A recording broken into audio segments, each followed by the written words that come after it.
সোনালি, এইবার কিন্তু সব থেকে বড় গরুটা আমার লাগবেই। আর এর জন্য তো এত বড় হাটে আসছে বড় গরু কেনার জন্য। ওই আপা, এনে আনেন, আমার এনে সবচেয়ে বড় গরু আছে, আনেন। চলো। এই যে দেন। ও মাই গড, আলিফ জাস্ট দেখো, এত বড় গরুই তো আমি চাচ্ছিলাম। এই হাটে সব থেকে বড় গরু। হাই, এই গরুটার দাম কত? এটা তো ম্যাডাম চাইতেছি 12 লাখ টাকা। জান, আপনি শৌখিন লোক, আপনার আমি দেখেই বুঝছি, আপনি 10 লাখ টাকা দেন। আপনার মাথা ঠিক আছে? এই গরুর দাম 12 লাখ টাকা, 10 লাখ টাকা, এটা বড় জোর 4 থেকে 5 লাখ টাকা হবে। আপনি এত বাড়া বলছেন কেন? অলিভ, তোমাকে আমি কি বলে নিয়ে আসছি বাসা থেকে যে হাটে গিয়ে কোনো দরদাম করবে না? আমার কি টাকা কম আছে নাকি? হ্যাঁ, যে দাম পড়বে সেই দামে আমি গরু নিবো, আর সব থেকে বড় গরুটাই লাগবে। সো দামাদামি করবে না। ভাইজান, এই হাটের ভেতরে সব থেকে বড় গরু আমি নিয়ে আইছি। আর ম্যাডাম দেখে কি মনে হইতেছে জানেন? আপনি খুব শৌখিন, আর আপনাকে দেখে মনে হয় আপনারা বড় গরু ছাড়া কুরবানি দেন নাই কখনো। এর লেগে তো ম্যাডাম দেখে আমি চিনতে পারছি, এর লেগে তো ডাকছি যে আমার এখানে সব থেকে বড় গরু আছে। হ্যাঁ ভাই, এইটা আপনি কিন্তু ঠিকই বলছে, এই গরুটাই সব থেকে বড় গরু। আর আমি তো এই হাটে আসছি শুধুমাত্র বড় গরু নেওয়ার জন্যই, কারণ এইবার কোরবানিতে সব থেকে বড় গরু আমার লাগবে। কেন জানেন ভাই? কারণ আমি আমার আত্মীয় স্বজন, পাড়া প্রতিবেশী, এলাকার সব থেকে বড় গরু কোরবানি দিব। এর জন্য তো এই হাটে আসছি, মানুষকে দেখাতে হবে না যে এবার আমি কত বড় গরু কোরবানি দেব। মানে তুমি লোক দেখানোর জন্য এত বড় গরু কুরবানি দিচ্ছ, তাই তো? মানুষকে যদি শো অফই করতে হবে তাহলে কুরবানি দেওয়ার কোনো দরকার নেই। আলিফ, তোমার এই নীতিবান কথা না প্লিজ বাসায় বলবে, এখানে না। তোমার এই নীতিবান কথা কিচ্ছু যায় আসবে না। আর তুমি কি বললা? হ্যাঁ, লোক দেখানো? অফকোর্স লোক দেখাবো না।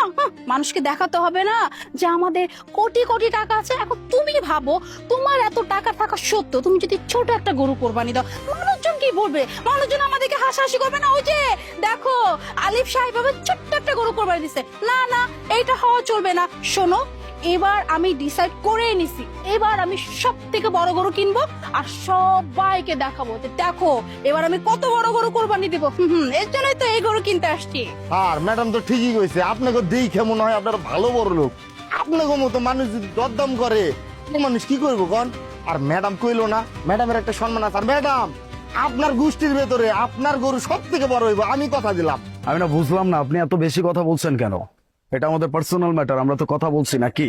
অলিভ, তুমি আমার হাজবেন্ড, বাট তুমি আমাকে বুঝতে পারলে না। অথচ দেখো, এই যে গরুর ব্যাপারী ভাইয়া এটা বুঝে ফেললো। সে কিন্তু আমাকে ঠিকই বুঝছে যে আমি অনেক শৌখিন একটা মানুষ, আর আমার এবার কোরবানিতে বড় গরুই লাগবে। শোনো, বর্তমানে না এটা একটা ট্রেন্ড, বুঝছো? কোরবানি দেওয়া একটা ট্রেন্ড। মানে তুমি যত বড় গরু কোরবানি দিবে, তোমার নাম তত উপরে যাবে, বুঝছো? এসব হচ্ছে নীতিবান কথা, কোরবানি ট্যাগ ম্যাগ এসব আজকাল যায় না। শুধু শো অফ, শো অফ ছাড়া বর্তমানে কিচ্ছু নাই। সো তুমি চুপ থাকার একটা কথাও বলবে না। ভাই, এই গরুটা আমারই লাগবে, এই গরু আমি নেব, ব্যাস।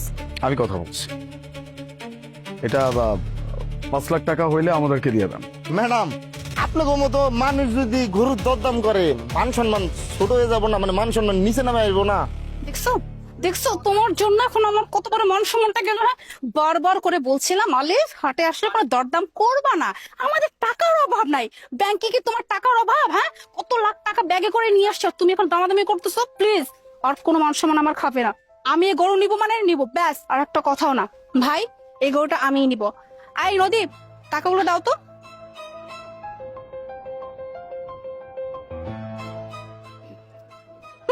আমার নাকি টাকার অভাব আর দামাদামি করতে হবে? ভাই, এই যে এখানে পুরো 10 লাখ টাকা আছে। শুনেন ভাই, এই গরু এখন থেকে আমার। আর আমি ট্রাক ভাড়া করে নিয়ে আসছি, বড় একটা ট্রাক, বুঝছেন? ছোটখাটো ট্রাক না কিন্তু। ট্রাকটা বাইরে দাঁড় করানো আছে। আপনি এই গরুটা নিয়ে সুন্দর মতো ট্রাকে বসিয়ে দিবেন, কেমন? ম্যাডাম, আপনি টাকা দিচ্ছেন না, আপনারা কিচ্ছু করতে হইব না। এই হাটেতে বাইর কইরা গাড়ি তুলে দেওয়া পর্যন্ত দায়িত্ব পুরোটা আমার, আপনি নিঃসন্দেহে যান। আচ্ছা ঠিক আছে, আই চলো। সাবধানে নিয়ে আসবেন। দেখছো, তোমাকে বলছিলাম না এই এলাকার সব থেকে বড় গরু আমার হবে। আসসালামু আলাইকুম আম্মাজান, আপনি আমাকে আসতে বলছিলেন। ওয়ালাইকুম সালাম হুজুর। হুজুর, এই যে দেখেন আমাদের গরু, হাট থেকে সব থেকে বড় গরুটা কিনে এনেছি। দাম কত শুনবেন? 10 লাখ টাকা। এই অত্র এলাকায় আমার থেকে বড় গরু আর কারো নাই। হুজুর, এই গরু হচ্ছে এই এলাকার সব থেকে বড় গরু, আর এইবার সব থেকে বড় গরু কোরবানি আমরা দিচ্ছি।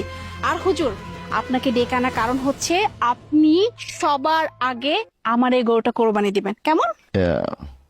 হয়েছে কি আমাজান, আমি তো আপনার আগে আরো 3 জনকে কথা দিয়েছি, আরো 3টা কুরবানি করে তারপর আপনারটা কুরবানি করতে হবে। হুজুর, আপনি একদমই চিন্তা করবেন না। আপনি যেহেতু অন্য কাউকে কথা দিয়ে ফেলছেন, তাহলে ওগুলো সেরে তারপরে আমাদেরটা আপনি কোরবানি করে দিন।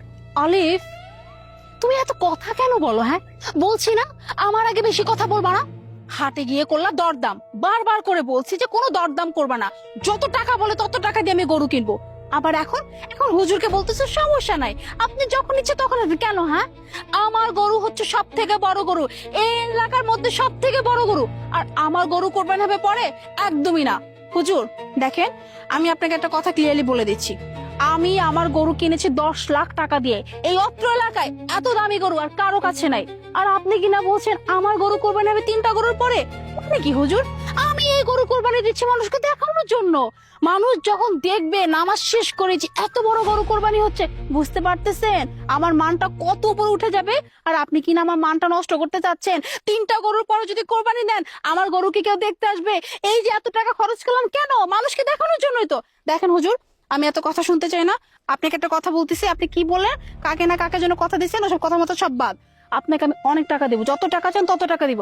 আপনি নামাজ শেষ করে সবার আগে আমার গরু কোরবানি দিতে আসবেন। মনো, প্লিজ, অনেক হয়েছে। কুরবানি লোক দেখানোর জন্য না, এটা আগে বুঝতে হবে। আর হুজুর তো বললো যে অন্য 3 জনকে সে কথা দিয়ে ফেলছে। কথা না বুঝেই কেন কথা বাড়ো এত? আমাজান, আপনি হয়তো ভুল করতেছেন, আমরা পশু কোরবানি দিয়ে কোনো হাদিয়া নেই না।